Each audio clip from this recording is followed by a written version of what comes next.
any noise complaints at my house, so nobody's heard me play the guitars. And try to clean.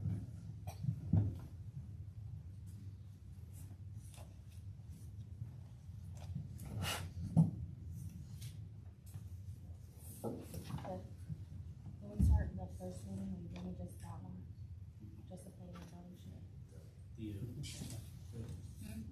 When we start the first one, just the planning and zoning sheet. Yeah.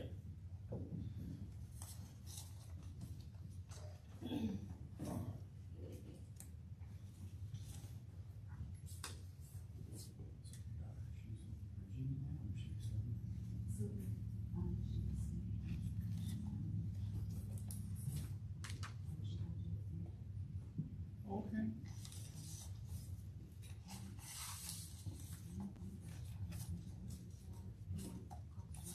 I thought he was gonna be full time.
Oh, man. That's the time.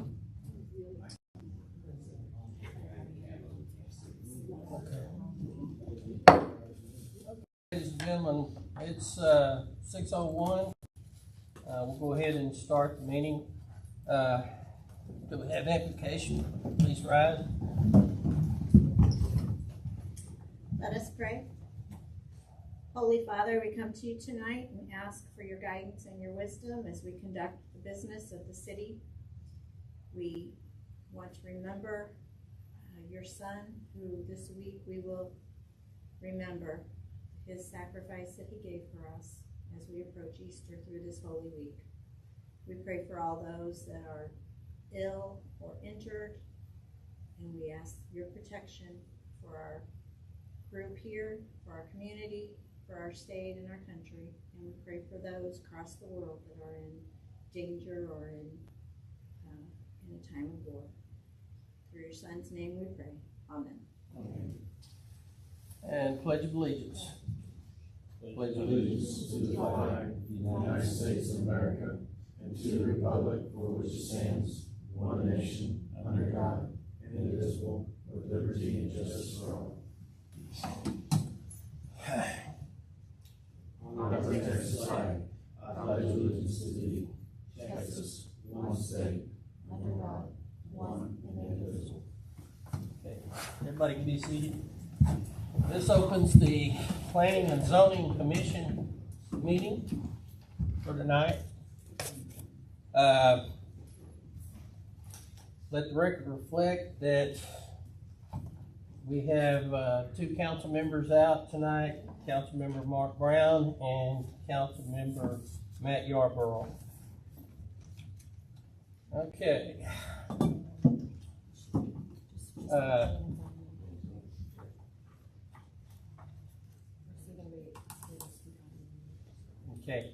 Okay, we're fixing to call up for public comments.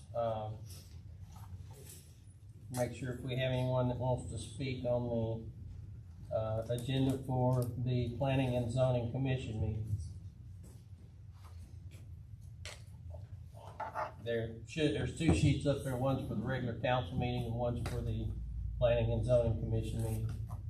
Is that the wastewater thing? To the next meeting. Oh, okay. That'll be in the next meeting, yes. No, you're welcome. We have no comments. Okay. No comments for the, okay. All right, discussion and action items. Preliminary review and action on replat of lots 1 and 2 of the West Reserve Tract of the Tamarind Woods subdivision, also known as 1410 to FM 2004. Do we have anybody, well, we don't have anyone here to speak on that? They're not here. I told them I'd get some information on it. Okay, Dingy Plumbing needed to do some construction on their property, on a accessory structure they had, and it turns out that their fence was built across their lot line. They have 2 lots that are not replatted into one. So they did survey to just extend the one property out a little further, so their fence is no longer crossing both lots. So now they're in code, essentially. So they just need us to approve their replat so we can get it on file with the county. The drainage district has already approved. okay. Any questions by council members?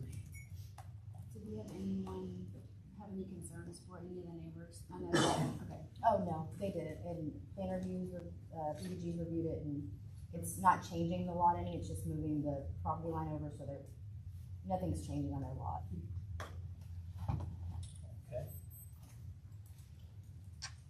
Okay. Alrighty, this would be, do we have any other questions or any motions to approve? I'll make a motion to replot lots 1 and 2 on the West Reserve Tract of the Tamarind Wood subdivision, also known as 1410 FM 2004. Okay. I'll second. Have a motion made by Councilmember Mike Johnson, second by Councilmember Melissa Strawn. Councilmember Johnson, how do you vote, sir? Aye. Councilmember Strawn, how do you vote, ma'am? Aye. Councilmember Escalante, how do you vote, sir? Aye. Okay. Oh, Councilmember Brown is here. I'm sorry. Councilmember Brown, how do you vote, sir? Yes, sir. Okay, thank you. He snuck in on us. Yeah. Let the record reflect that the motion is carried. Okay, and this will adjourn this meeting. And at, let's see what our start time on the next meeting, 6:10. We got about 4 minutes and we'll start the next meeting. So we are adjourned from the planning and zoning meeting.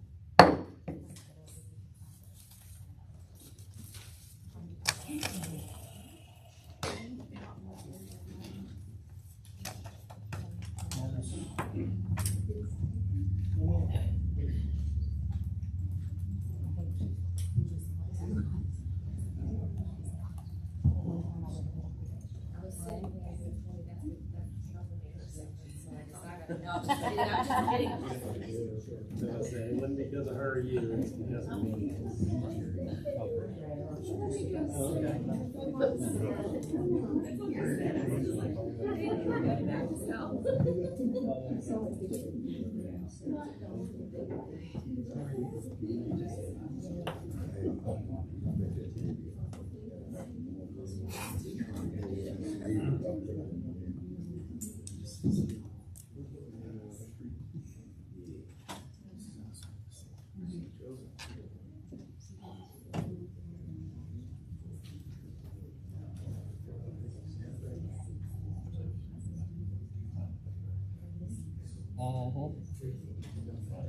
Want the money.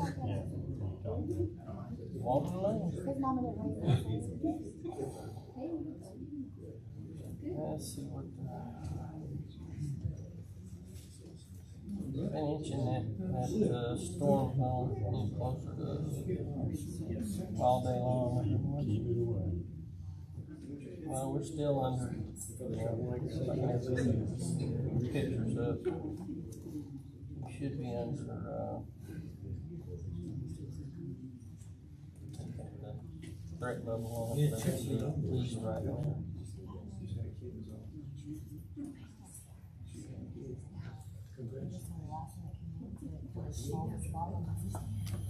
Oh, It's on for, bigger furniture, sound. There's just kind of like a last minute in. Because if my alarm goes off, then, so. We bought some ahead. She's on there.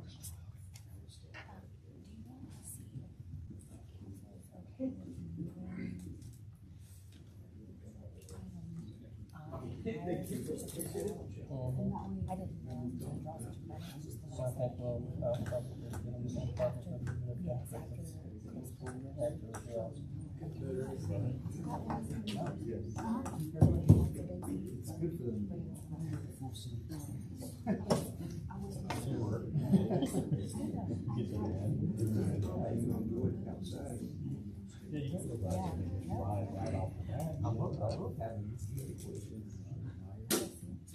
All over the previous one.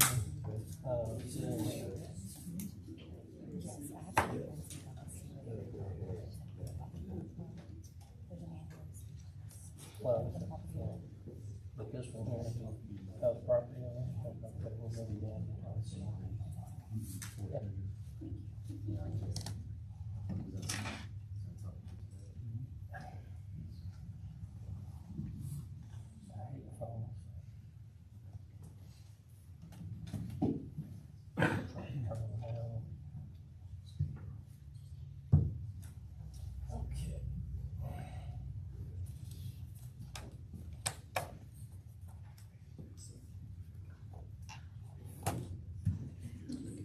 All right. We'll go ahead and call the regular city council meeting to order.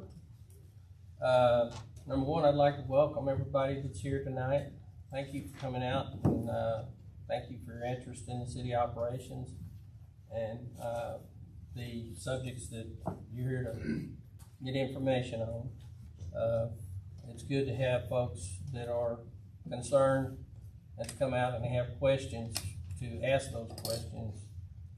So I do appreciate it. And if the council members have no objection, I'm going to move item I up between item C and D on the agenda, since we have such a crowd here that I believe want to talk about the TCQ permit. That way we can get those matters taken care of as well, in a timely manner.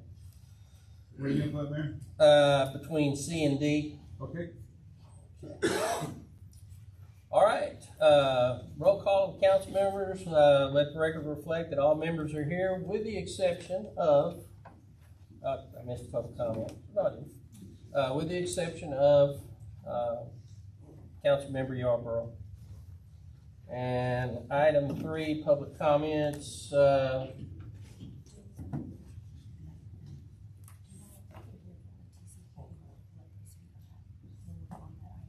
Yeah. So If- anybody that's not here for, Right.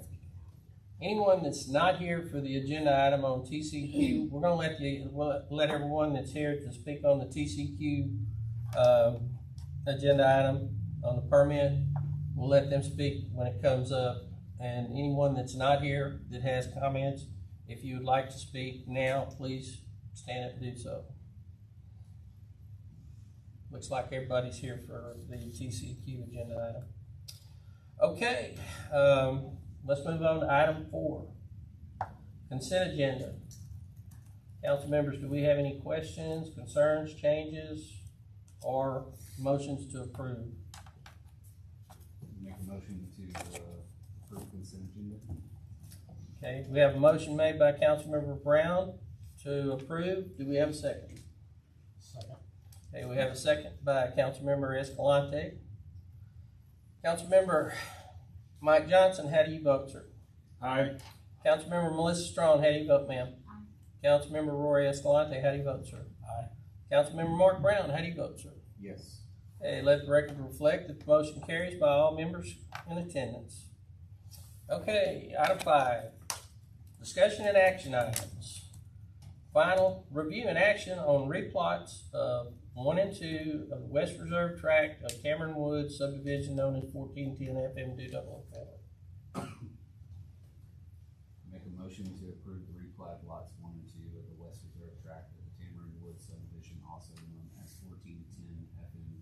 council. Okay, I have a motion made by Councilmember Brown. Do we have a second? Okay, I have a second by Councilmember Melissa Strawn. Councilmember Johnson, how do you vote, sir? Aye. Councilmember Strawn, how do you vote, ma'am? Councilmember Escalante, how do you vote, sir? Aye. And Councilmember Brown, how do you vote, sir? Yes. Okay, let the record reflect that the motion is carried by all members by a vote of all members in attendance. Item B, discuss and consider approving preferred industrial contractor's proposed change order in an amount not to exceed $37,000. Council, I was approached by Tom Rogers of Preferred Industrial Contractors with this proposed change order. This is due to rising costs of steel during the time that during the time that the project was bid, the project was awarded. It is a substantial amount. I wanted to give Tom the opportunity to come up and explain it personally. If y'all direct any questions or anything like that, Tom, sir. Would you like to? Hi, good evening, council. Thank you for this opportunity. Thank you for coming. And thanks, Cliff, for inviting me. Yes. As Cliff briefly said, there was a rise in steel prices.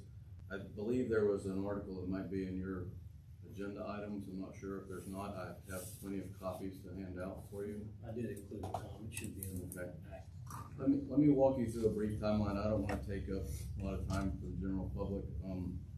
But the bid on the project was back in July.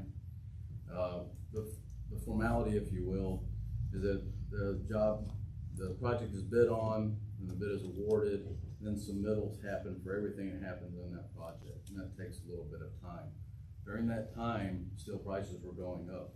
We expected them to go up some, and we hedged 15% on our bid, okay, for the cost of steel going up. When we saw in about October that we were exceeding, or probably going to exceed that cost of steel that we hedged on, we alerted the engineering firm that, hey, there's something's going on here, and we don't know where the bottom is or the top is, whichever way you want to look at it. Okay? And so it took until November for us to get an approval on the tank submittal and we had to have that before we can put a PO or a purchase order in on the tank itself. Once that purchase order goes in, then we can lock pricing. So in that time, there was some price creep, if you will, and we're just asking to have that cost, because that cost is not only on the tank, but also in the rebar that's in the foundation for the tank, okay? So we're just asking to pass through that cost of $37,000, which is about 8% of the tank and the foundation cost combined. So it's a non-trivial amount, $37,000, but in the $648,000, I think, for the entire project, it's about 8%, if you will, for all that. Also, just to know that we're acting in good faith, the tank has to be coated, okay? So pricing on certain paint materials and things like that have gone way up, and we've been alerted to that. And trying to be a good steward for the city of Richwood, we have told our primary contractor, subcontractor for coatings to stand down, and we have reached out to another group.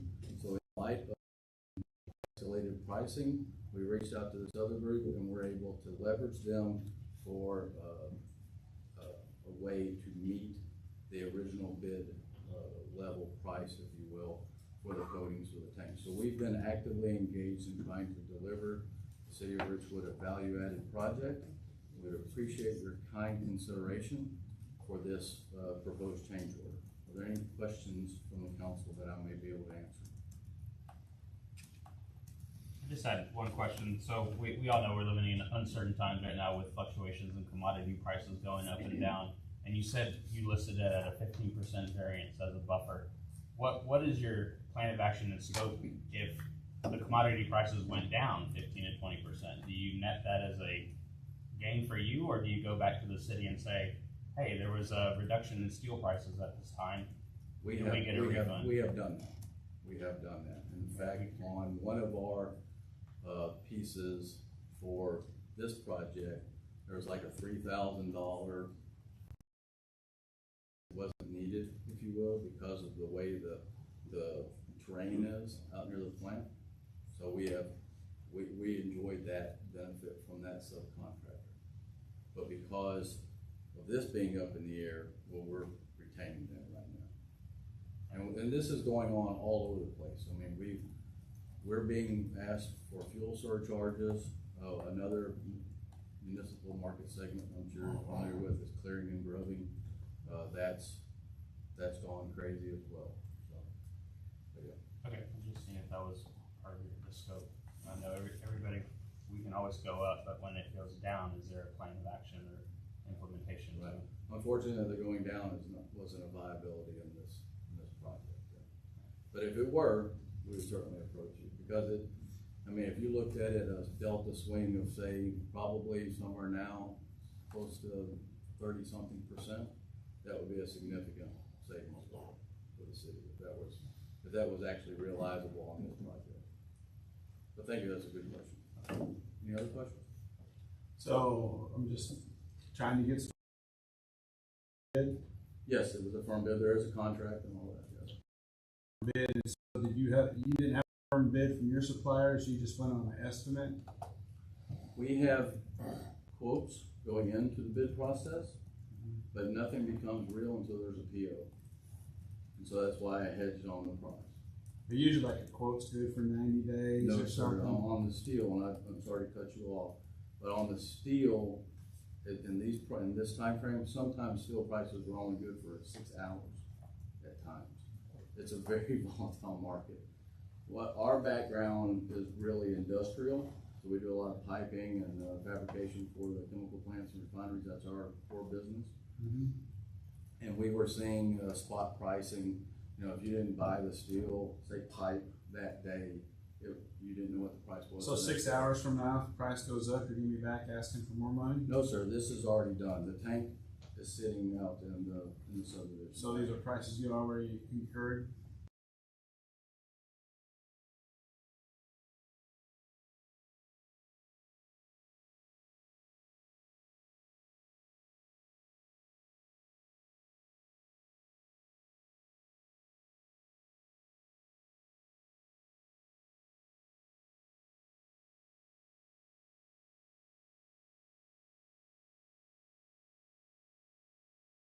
July 29th till November 5th, I believe.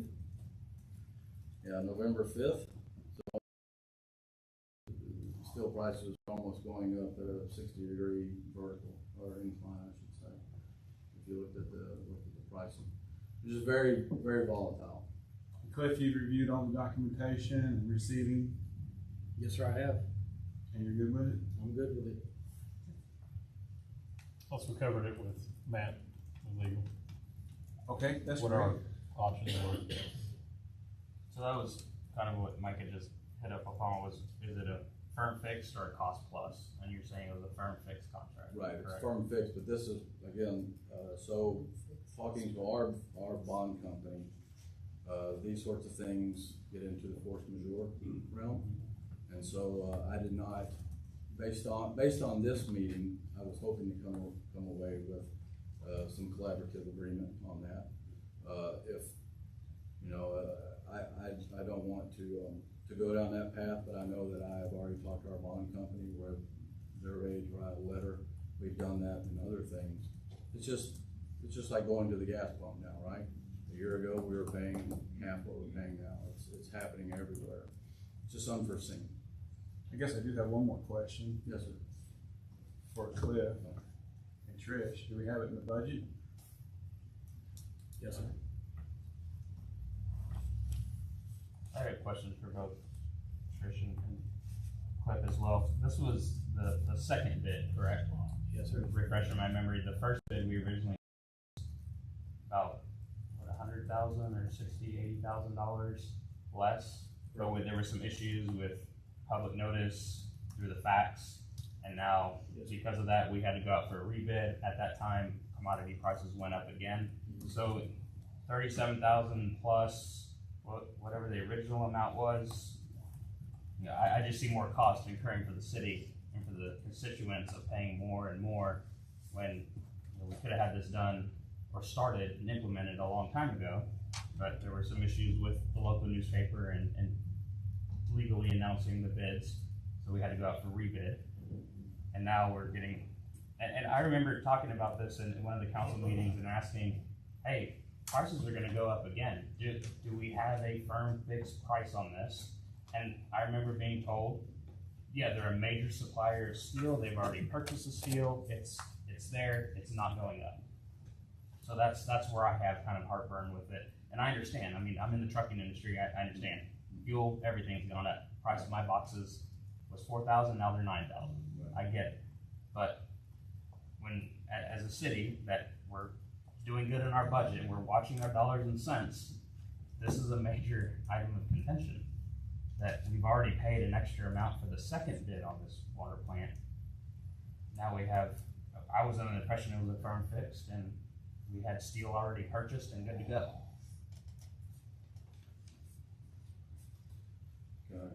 Yeah.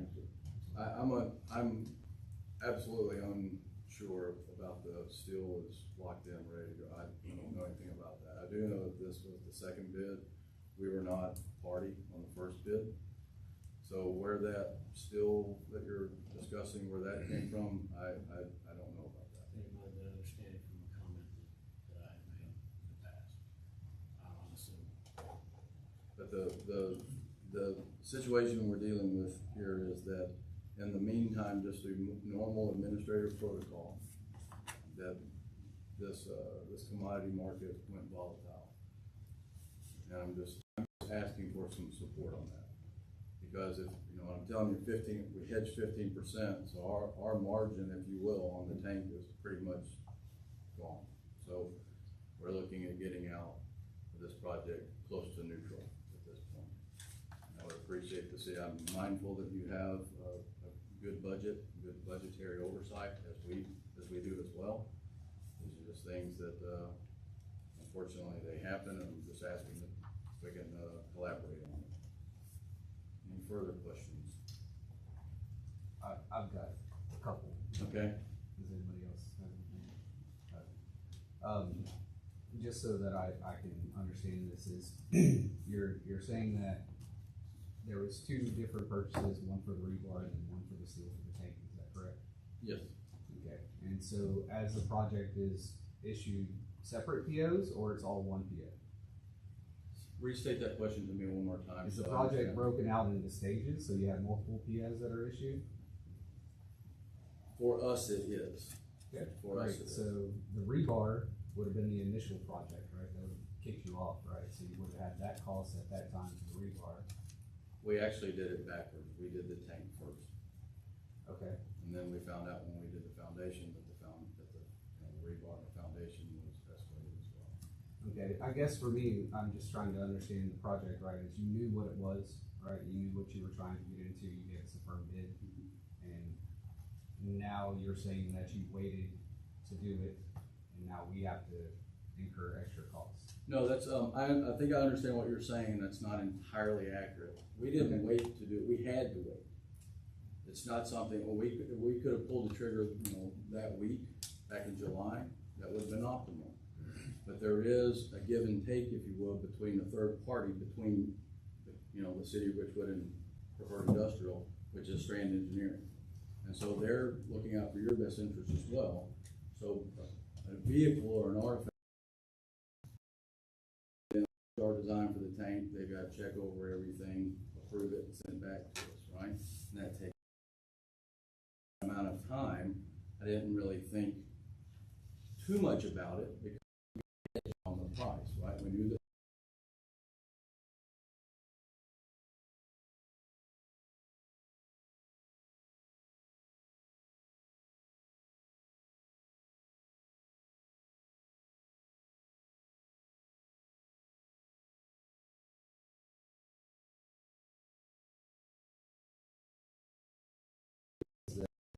Your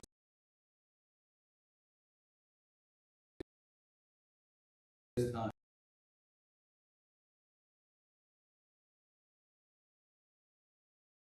It was in their hand for 10 business days. Okay. But, Because I'm hearing that's 5 months, right? From the beginning of July to the end of November. That's 5 months. Yeah, it is for the whole process, but the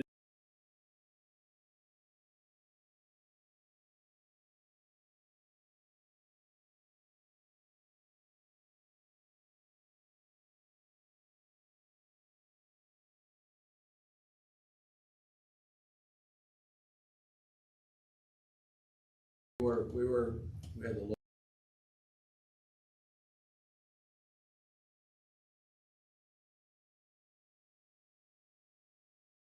was in early October.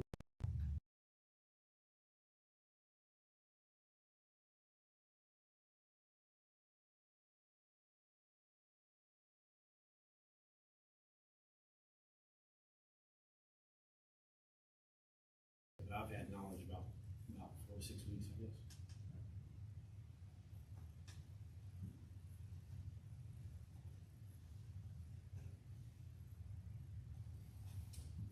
Any other questions? Any comments? What's council's advice on this? Legal.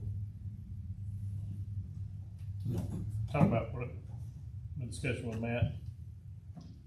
Talked with Matt earlier this afternoon about it, and with a 8% delta, you're definitely looking at kind of the breakover point from there up for circumstances beyond your control. In other words, I think what a bond would look at or a court would look at is reasonableness. Can a contractor reasonably expect that type of price change in a normal market? And I think at the 8% mark, we're kind of hedging towards the probably not. And it's unfortunate and it happens, but I think everybody who's in the contracting business right now is having this discussion at some point. It's a cost that, as Cliff said earlier, it would be one thing if this was operational, but this is strictly based on materials. The contractor hasn't nickel and dimed us on anything. It's legitimate. I think the documentation they gave us is reasonable.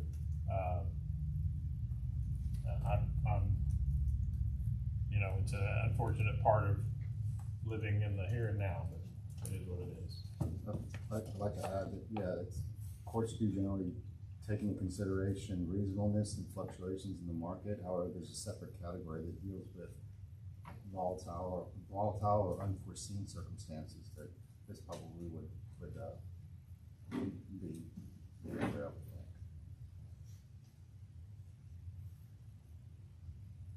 One last question that's kind of lingering for me is, do you add in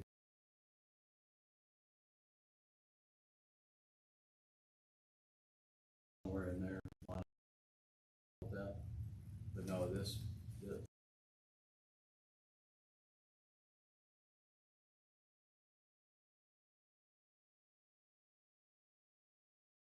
question earlier, we were trying to find a way to add value in this project where I wouldn't have to come here and talk. So when you think about trying to shave 8% here and there, try. Me coming here tonight because I got a little sticker shock on our primary contractor, and I knew that conversation wouldn't go over very well. So we went out to our secondary contractor to get a more value-added solution out of them.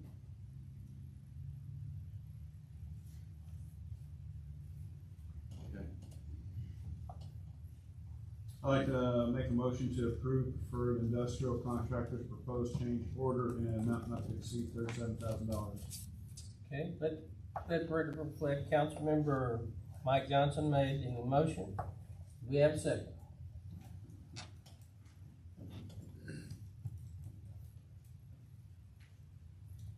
Again, calling for a second for the motion to approve the pricing for the change order. second? Okay, have a second. Mark, did you? Okay. Yes, sir. Motion made by Councilmember Mark Brown. Okay, Councilmember Mike Johnson, how do you vote, sir? Aye. Councilmember Melissa Strawn, how do you vote, ma'am? Councilmember Roy Escalante, how do you vote, sir? Nay. Councilmember Mark Brown, how do you vote, sir? Yes. Okay, let the record reflect that the cost, or that the motion is carried, by a vote of 3 yeas, 1 nay. Alrighty, Thank you, Council. thanks, sir. Okay, item, which is moved up, item I, which moved up, or excuse me, sorry about that. Discuss and consider property, item C, discuss and consider property owner's request for additional time to remedy ongoing code of ordinances violation. I understand the property owner would like to speak on that. Before he comes up, I'm not sure if there's he's here to check it. Is that on the fence? Yes, just 1 second. So we did have the public comment last month regarding this, and it has been an Yes. ongoing issue that we've been dealing with. Mr. Avalos did receive our notice shortly after that meeting Yes. and came in and talked to me about getting more time for this. I did advise him that it has now been Ongoing? a Yes. accelerated complaint to Exactly. council, and Yeah. that I could not afford any more time at this point. I did advise him to get what he could done up to this point, but that he should probably come and speak to you regarding this. I think staff has done as much as we possibly can before we get to enforcement.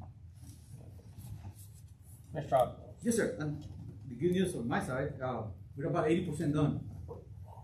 With the fence, it's covering the side. I did drive by there on Thursday afternoon, and Yeah. it is back up to the pictures that you saw. Mhm. All of that is back up, and it is And if it was sturdy. It's just Thursday, not all the way to the end. even today, I did extra 100 feet. Okay. So, I mean, So that was the only thing that I didn't see we're was almost happening, was done. that it was all the way down the line.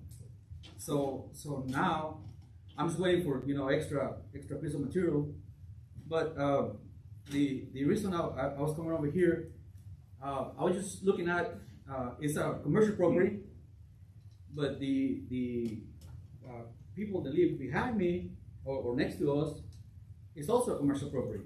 So I like to ask for them to pay for the rest of it. Because, I know there's people living there, but still, it's considered a commercial property. Everything on 288 business, I believe. yeah, They're, but they've been there a lot longer than you have. they're residential.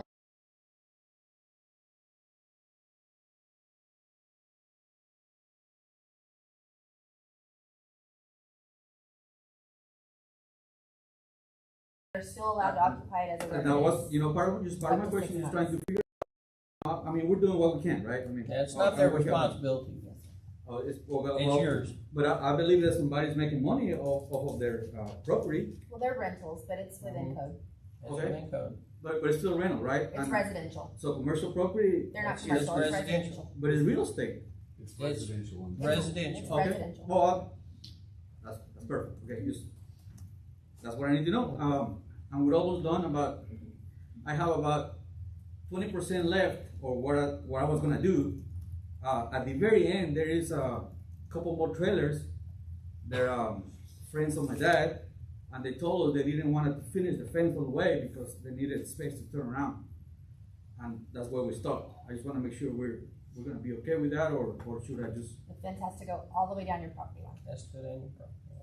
okay? Any part of your property that touches a residential property must be fenced. They cannot see your property. Okay, so if I cover the driveway, it's gonna be their problem.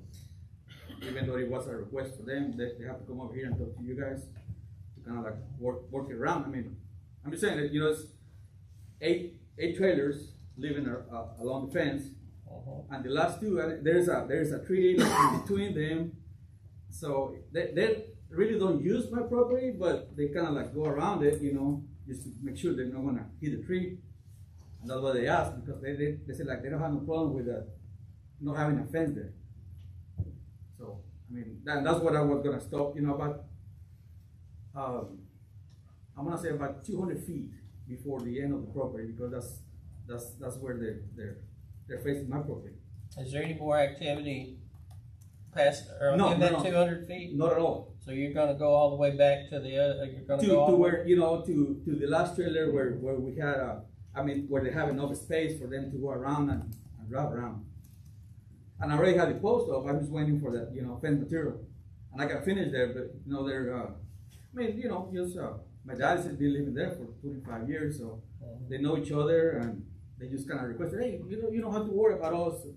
I'm like, okay, but, if you tell me we have to finish, Well, that's something we'd have to take up with the code.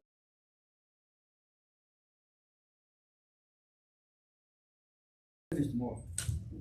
So I don't need no more time. Just kind of like, I guess now I just figure out if I really need to go the extra 150 feet or just tell the people that live there, they're like, hey, we're good. So without action, if council would like to direct me to contact Mrs. Brown or Miss Brown, Ms. Brown, see, and then go from there. The property owner already asked you to have the fence all the way down the line? She did not specify that, no. She's upset that the fence had fallen down and wasn't put back up, and When the I fence had to was advise- original fence, did the original fence go all the way down to the end? it There did was not. never- That's because it was not done into code. And that's was But there was Why never a was fence, noticed just also? to know, just the line. I have a question real quick on fencing, right, we have quite a few commercial properties that are along 280 that are not fenced all the way down the property line. residential lot. Any commercial property, and it's not all the way to the front. It's a further distance front, like if you.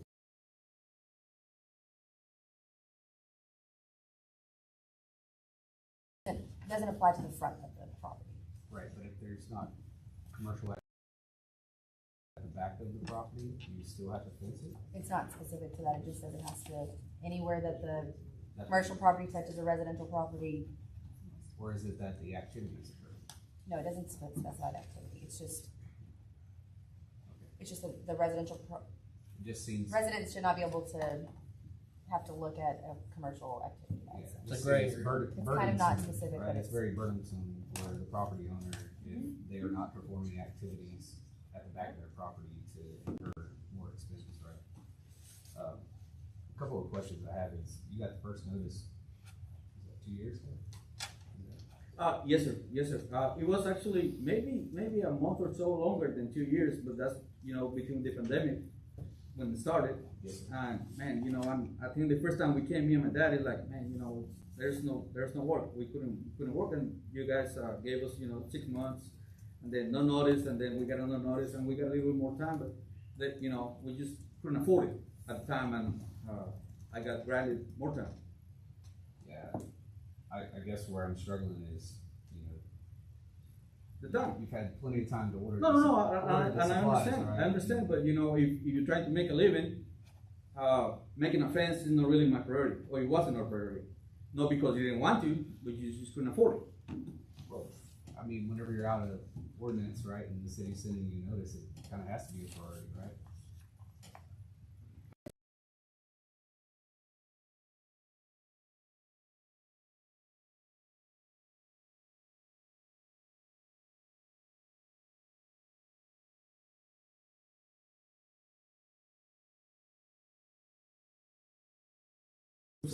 I mean, should I just keep going and, look at driveway for?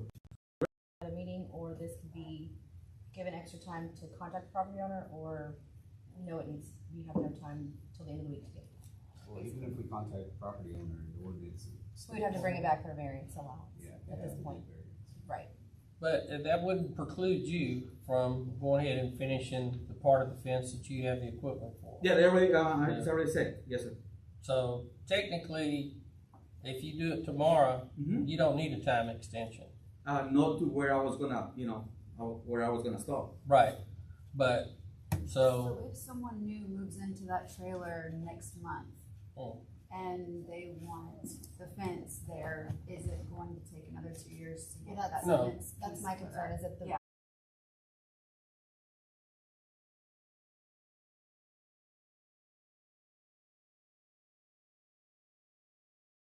I can appreciate that, just, we've had residents complaining, right, that's why we had to send out the notice. Yeah, but the residents We gonna just- complain, it has to be we the just owner. don't- We just don't wanna have Okay? unhappy residents with commercial business that's performing work over there, right? Yeah. No, I wouldn't either, they're my neighbors. If you hate it, then, Yes, sir. let's be a good neighbor. Oh, that's our point, yes, sir. Yeah, yeah, I had a, I think you can look retrospect as well. A commercial business has to make money, and during a pandemic, when a business cannot operate to make money, kind of constitutes as a force majeure type incident, what we just talked about. So, yeah, I understand you need money in order to build a fence and be in compliance, but if you're operating a trucking business and you can't make money because of a pandemic where everything is locked down, yeah, it was 2 years ago. I get it, that there was a pandemic. Now it's not 2 years. Everything's moved on. But, you know, going back and water under the bridge 2 years ago, you couldn't make money because of a pandemic, i.e. Fix the ordinance, or is it set in gold that it doesn't matter if it, you know, it has to go all the way to the end? Then we're gonna have to deal with the property owner issue and the driveway. what will affect, exactly, yeah.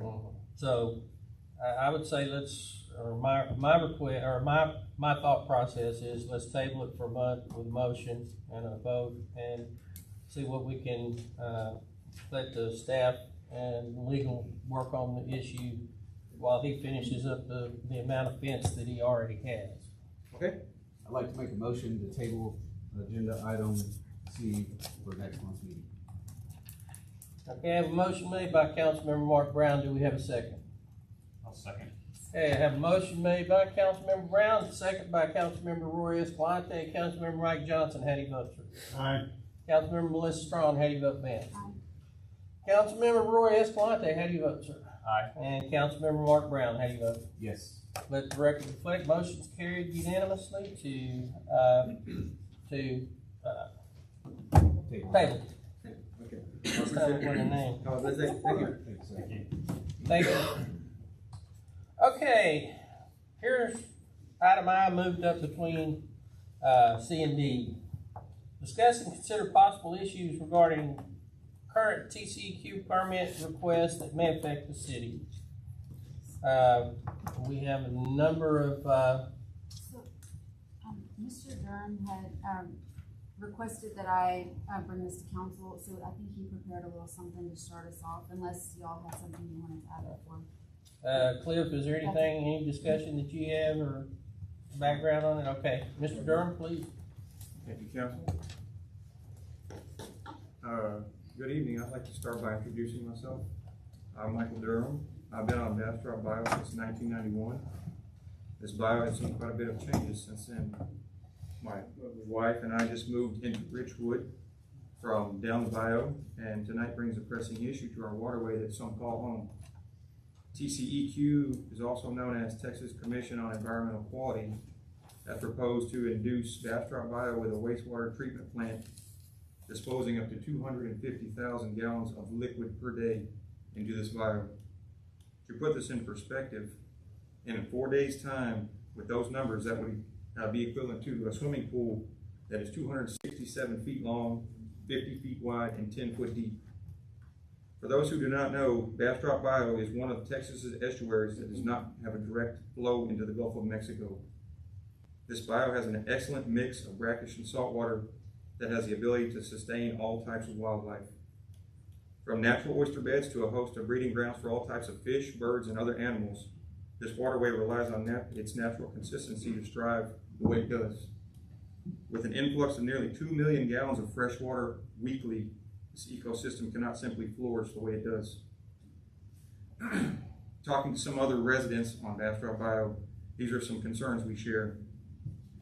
Why must all of these who reside on or near this ecosystem maintain a highly regulated septic system which is not allowed to flow into the waterway after being treated, but TCEQ is in the process of allowing 250,000 gallons per day of water here? Why can't the host of this proposed project, which is a 155-acre tract of land for development, contain this treated wastewater within their property's boundaries? How will this affect the ecological makeup of our entire waterway and the natural salinity levels? Who in our county knew about this project, yet okayed where the discharging station is going to be placed? Bastrop Bio being a tidal waterway, approximately how long will it take for this treatment plant to start redirecting our tide so that this discharge is stronger than the natural flow. Unit 9, or however you pronounce their company, who's in charge of maintaining it, has a bad track record for maintaining the water supplies in Texas, both drinking water and wastewater. How has this company evolved to correct these issues? In the event of a system failure and the bio becomes too polluted, who is going to make the public aware that the bio cannot be used for recreational purposes any longer? If this wastewater treatment plant is passed and installed, what will be next for Bastrop Bio? These are only a few topics I was able to gather in such short time. I hope that you can understand the concern I share with these other residents who crowd this meeting. Hopefully we can work together if we're granted a public hearing so we can come up with a solution that does not have a negative effect on Bastrop Bio. Thank you very much. Okay. I guess Lauren will count, or, H. okay. Oh, I thought it said H through I. I'm sorry. No. Okay, I see it now. Mr. Durham, Mr. Valderrama? Nope. Okay. Okay. You can just ask. Just the Bastrop. Just ask me. No one else can guess. Bob and Melody herself. Okay, there we go. Yeah, I wasn't looking at that. Chris. And that was a yes, and that's on Bastrop Bio? Okay, that's a no, okay. Well, look at there. I guess that's all of it then. All right, Do you want to just ask if anybody wants to? is there anybody else that would like to speak on this? Yes, ma'am. I'm sorry, I have a microphone right here that catches people. Yeah. Thank you. I'd appreciate it. My name's Tammy Zeber, and I just appreciate, I don't know if y'all can help us with trying to figure this out with even the other cities that are in Brazoria County. So if we could even get your help with that to get any more feedback, we'd really appreciate it. Thank you. Yes, ma'am. I'm sorry, I'm sorry, thank you. I apologize, I'm late, I'm in a taxi cab tonight. So, I reaffirm everything that I'm sorry, I'm Cindy Moriarty. So, I'm also president of the HOA in Oakwood Shores. I live on Bastrop Bayou. We also own a business here in town in Richwood. So I have multiple concerns. Aside from the tidal issues, the pollution, the sanitary issues, I'm also thinking about like the city of Surfside, Demijohn. You know, it's going to affect the whole bayou. But also, my concern, as the city has worked with Oakwood Shores so much, and Cliff with the roads, I see down the future if this is an issue, and we're in a hurricane situation or a high water situation, it's going to affect our lovely roads that the city has worked so hard on, and other issues with flooding that would then be the city's problem. So aside from the other concern, this could be a future potential city issue that you're going to have to deal with, but you probably don't want to have to deal with. And I think it's a good idea to also speak with other cities around here. I'm not sure what's going on in the Angleton City Council, you know, if they're aware, because they're upstream from us as well and will be affected, as well as city of Surfside, Demijohn, Freeport. We also own a beach house, so maybe I need to go to city council down in Surfside and bring it to their attention. I don't know. But thank you for hearing us, and we appreciate you listening, because I think this is it could be a big problem. Thank you. Yes, ma'am.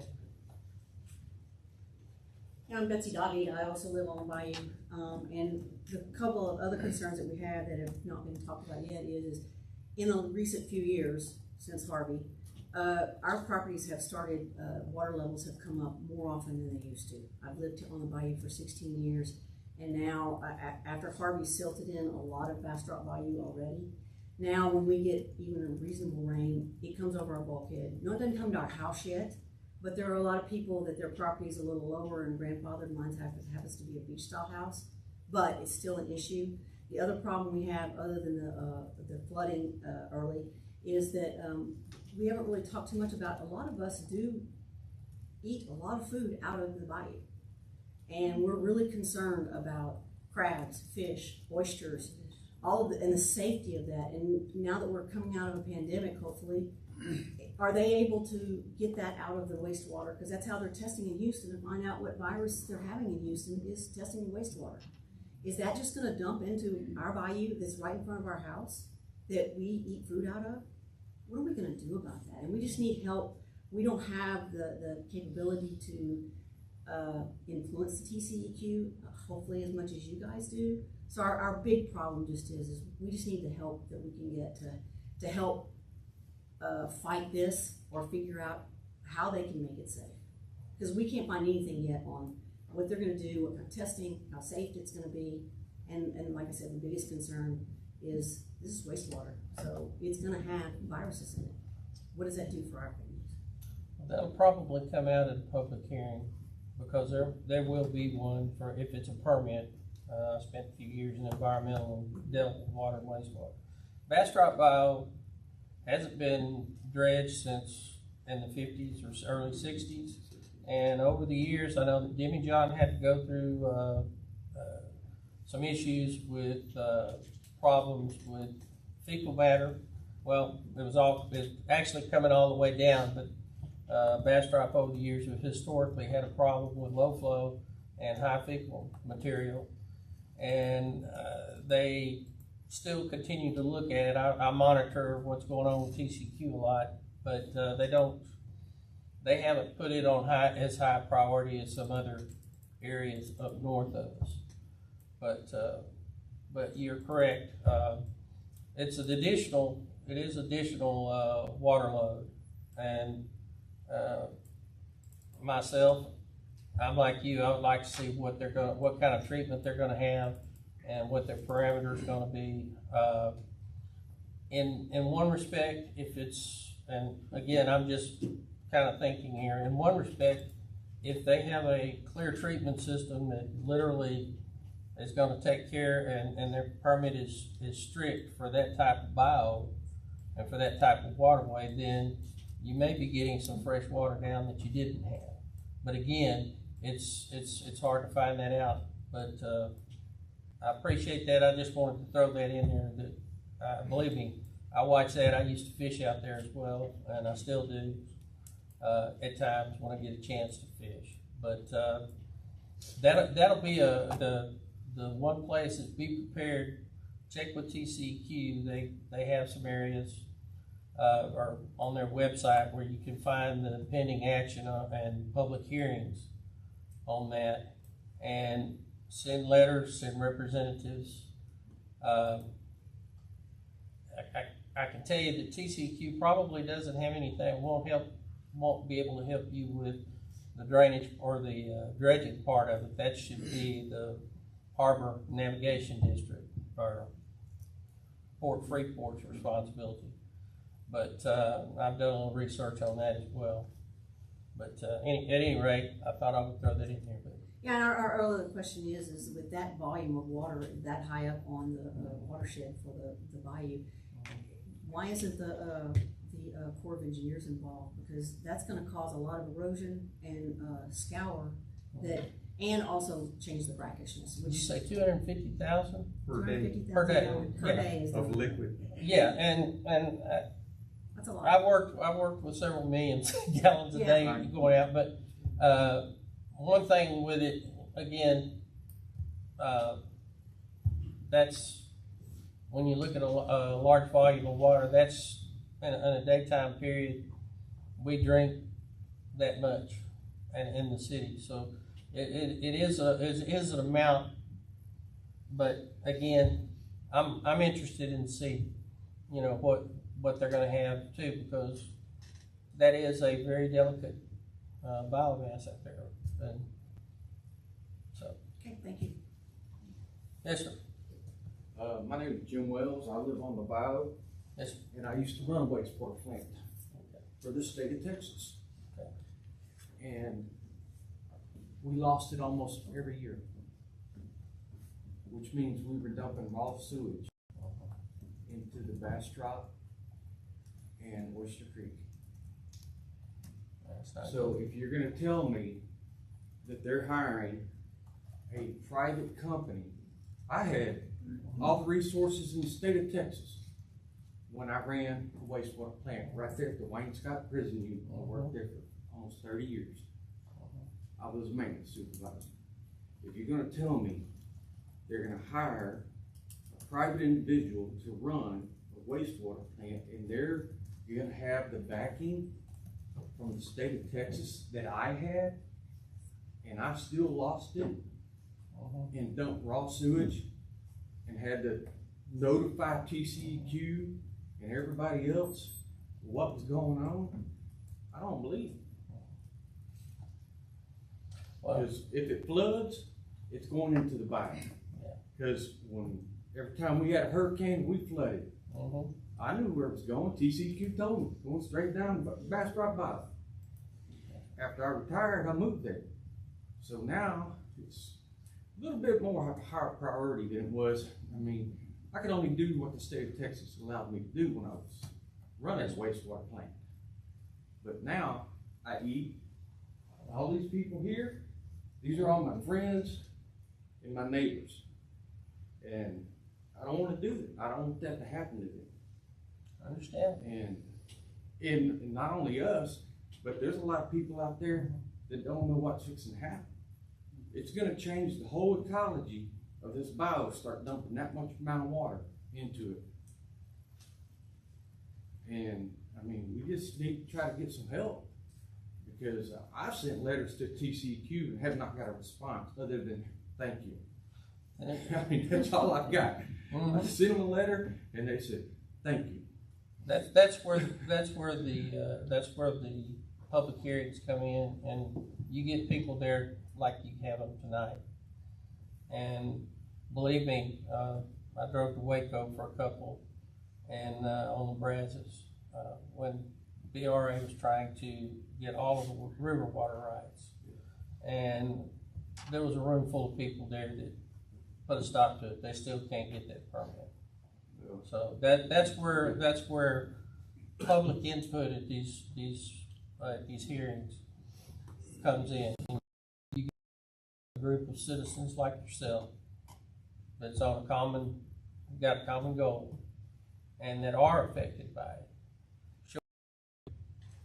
Have someone present the information, but ensure that all of the folks are, that they know that all of the folks that are here are with you, and they hold the same feelings, and that way, that's how the citizens are heard. Well, see, what I'm saying though is a lot of it has to do with, I know a lot of us live on the bayou, but a lot of people use that bayou that don't live on it. They live in Richwood, they live in Clute, they live in Lake Jackson, Angleton. They have no clue what they're doing right now. They used the boat ramps in 2004 and a couple other places. And these people don't have, nobody's notified all these fishermen or these sportsmen or everybody else who uses this waterway of, what TCEQ has proposed to do to this waterway, because it will inevitably change the way this waterway is forever. Because once you start pumping that much fresh water into Bastrop Bayou is a tidal water system. Right. It's not a flowing river like Brazos or Colorado. It gets up to a head and it stagnates. When you start dumping all that fresh water down there, and you're going to change the whole ecosystem of the bayou, and it's going to become a flowing waterway. And it's just gonna change it forever. And that's the reason I moved to Bastrop Bayou, because it was a tidal waterway and I knew what it was gonna be like. Yes, I understand, we have floods, we have hurricanes, storms. It blows out and a month later it's all back to normal again. But it'll never be back to normal after this starts. I appreciate y'all's time. That's something too that y'all might be able to someone contact the local news. Did I hear someone here? Yes, sir. I was going to ask you as well, can you reach out to Mayor of Angleton and join our suit to try to stop this or redirect this project? Since you use I it can't take recreationally. any action off of this. Personally, I'll talk to the mayor and see. I've heard, now that I know that it's going on, but as far as council member, as mayor, I have to be, you know, this, well, I guess it is on the agenda. But, as mayor, I can, if I'm directed to, I will. And I will be glad to look more into it and see what we can do to help you. The only reason I ask that, If, you know, Even county commissioners, well, where are they at on this? the only reason I asked that is when I asked to figure out what it was gonna take to get a hearing from them, it was one elected official, public official, or 10 representatives. So someone like yourself has more clout than 100 of us. That makes sense. It would look better on your behalf. That was why they asked me to bring that to Okay. the council. I have no problem, if council has no problem with it, I will send a letter to them. I have no problem with that. I'm a firm believer. I've run several industrial wastewater plants, and I understand exactly what you're talking about, sir. And I also know that, TCQ is a lot tougher on industry than they are on municipalities at times, or state operations. But I have no problem sending a letter of support and requesting a hearing on that. That's all we're asking. We're just Okay. asking TCQ to hold a hearing so we can go and voice, all of us can get together and go voice our concerns, not just for us, but we're talking about for everybody who lives in and around or Right. even uses the bio in any way, shape, or form. They will be affected by this. Yes. If- Yes, ma'am. I spoke to the TCEQ today, about a public hearing. They had 24 in asking for a contested case hearing. And they had 4 in for a public meeting. Many of us here, by a letter from the CCA that I got, they told me to request a public hearing to go for the comments.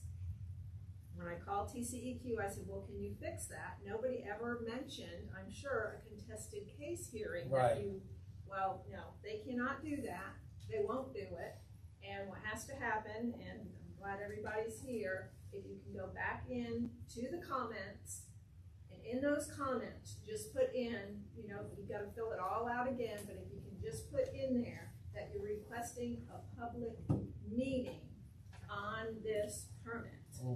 Okay, I also contacted, Cody Massoud's office today, because like he said, it would take one, legislator to be able to get us a meeting. They would not even tell me how many citizens it would take requesting a public meeting. They wouldn't even tell me that. It's subject. Just would not even give me the information. So they're not even, I don't think, even trying really to work with us with this. Not good faith. No. Are you talking Representative Massoud or?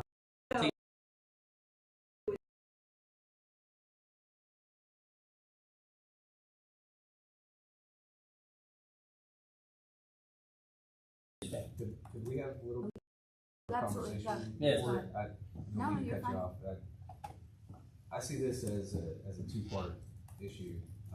One being the waste, and then 2 being affecting an intracoastal waterway. Should your attack be with the Army Corps of Engineers and say that this is going to be a major impact to an intracoastal waterway, right? You can't even go dredge most of these places because they say no, don't even mess with it. Would you have more response and a stronger case if you went that way, as opposed to trying to deal with TCEQ, which he's mentioned, for a privately run wastewater facility, they're not as strict as they are as a government run, right? So, just my thoughts there is maybe we might try to reach out to the Army Corps of Engineers and say this is a significant impact on an intracoastal waterway. Both sides. I called them today. I'm waiting for a call back. Hopefully tomorrow. I didn't get to them until about 10 till 5 today. So I'll call back for them to. about, you know, what is going to happen in the future, right? We're gonna dump this water, and then what is the impact gonna be back towards it? A historic flood event, and everything's gonna back with potentially contaminated wastewater, like. A watershed, under a watershed protection